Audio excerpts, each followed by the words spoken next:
Hi, we are from Group 8, Shireen, Li Kiao, Joan Hing, Koiziki, Darshini, Shahmi. Due to group assignment for Engineering Mathematics 1, we are going to present the subtopic of matrices, which is inverse matrix. So first of all, we need to understand the inverse matrix is. So what is inverse matrix? The definition for inverse matrix is if A and B are n by n matrix, and matrix B is the inverse of matrix A or vice versa. So we can conclude that A multiplied by B is equal to B multiplied by A, which is equal to the identity matrix. So here's about the rules and also method to solve the inverse matrix. So we look into the rules first. So the first rule will be if the inverse matrix of A is exists, we call it as non-singular matrix.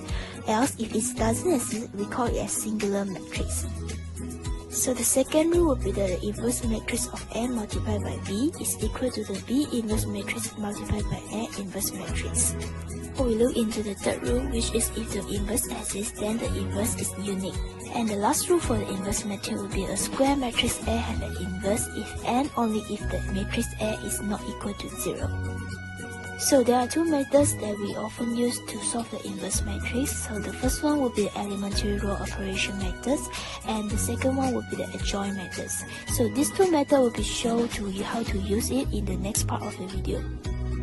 There are two methods to find the inverse of matrix A. Now we try to use the ERO method. Firstly, we have to write the matrix A and the identity in a bracket. Then we make the left hand side to become the identity. So now we change the values row by row in first column. We can see that there's a 1 at the first row, first column, so we can skip it. Then we move on to second row. There's a 1, so we use the second row to minus the first row in order to get a 0.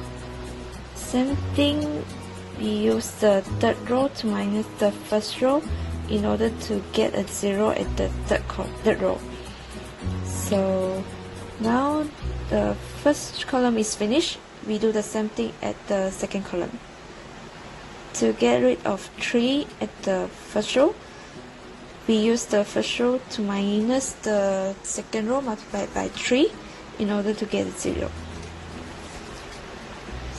Now second column is finished, then we move on to third column.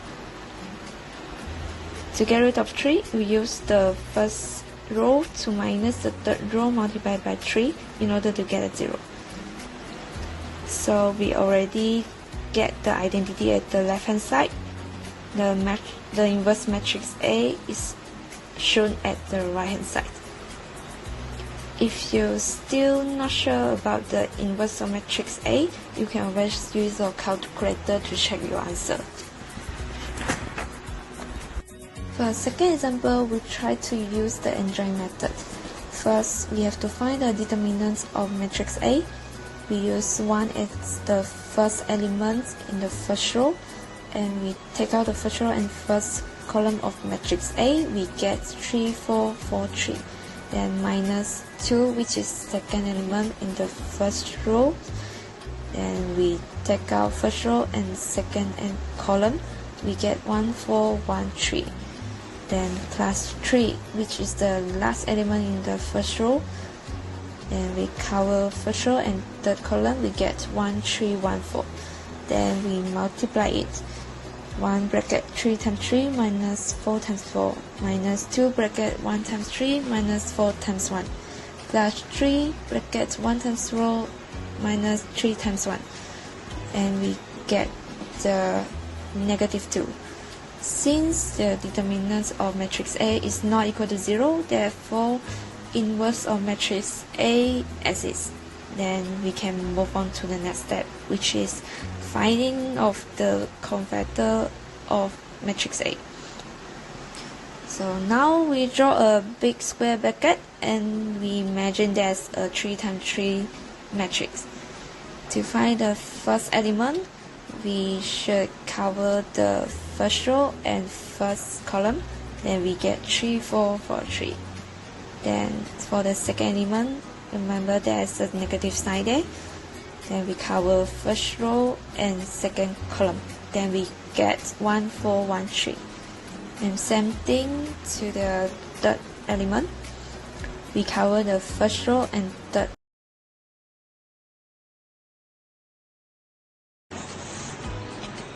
Next, the next step is we have to find the transpose of covector of matrix A.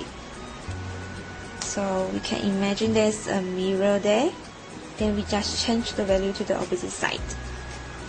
Final step is we can use the formula to find the inverse A, which is 1 over determinant of matrix A multiplied by the adjacent 8.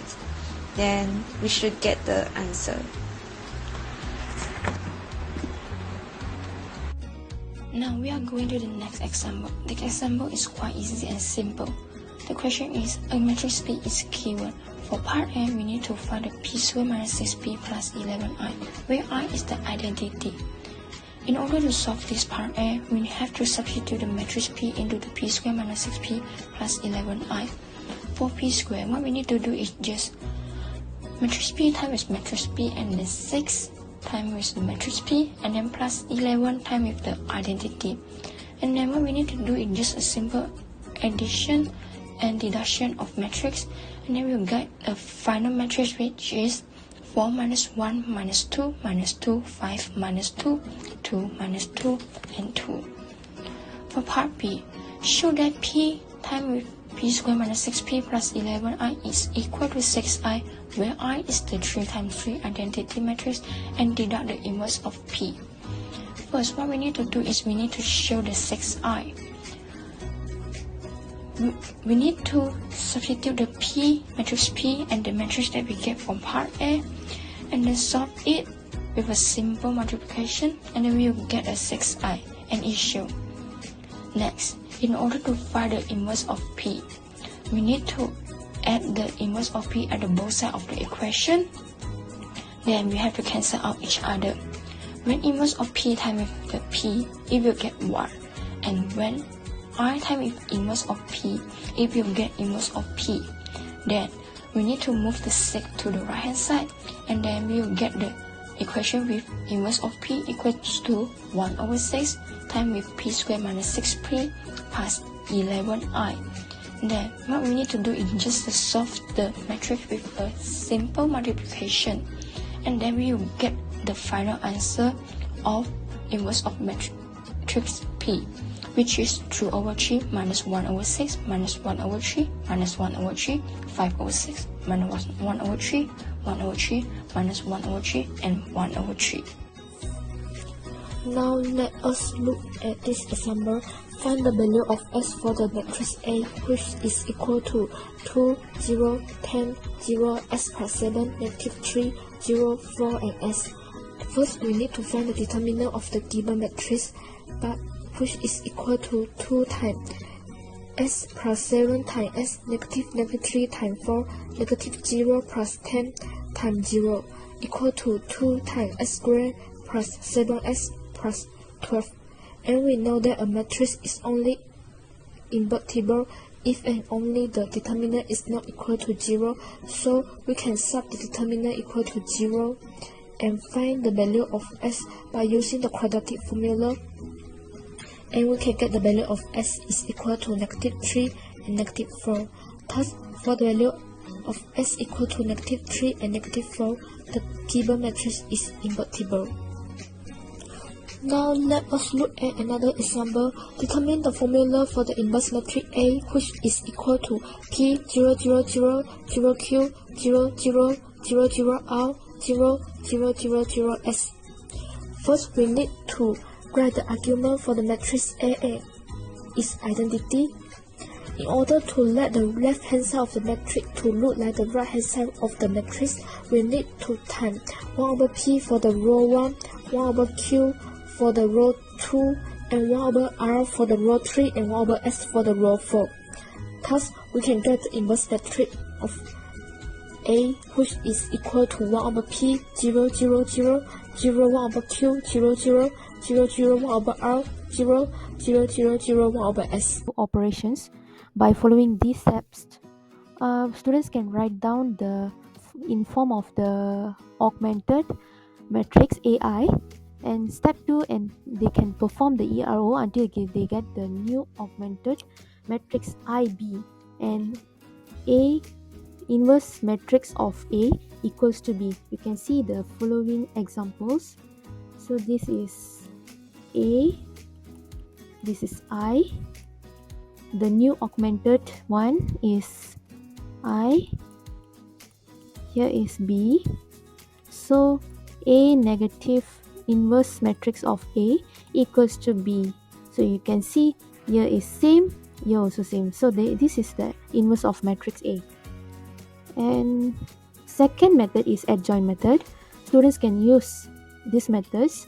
First of all, students must find the determinant of the A, and there are two conditions. First is determinant A shouldn't be 0, so they can follow the other steps. If the determinant of the A is equals to 0, they have to stop the calculation because there is no inverse in the matrix.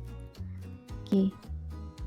If the determinant A not equal to 0, they have to find the cofactor matrix and transpose of the cofactor matrix, which is adjoint A. This is cofactor matrix. After you find the transpose of the cofactor matrix, you will get the adjoint A. So you automatically can substitute the answers into this formula to find the inverse of the matrix A.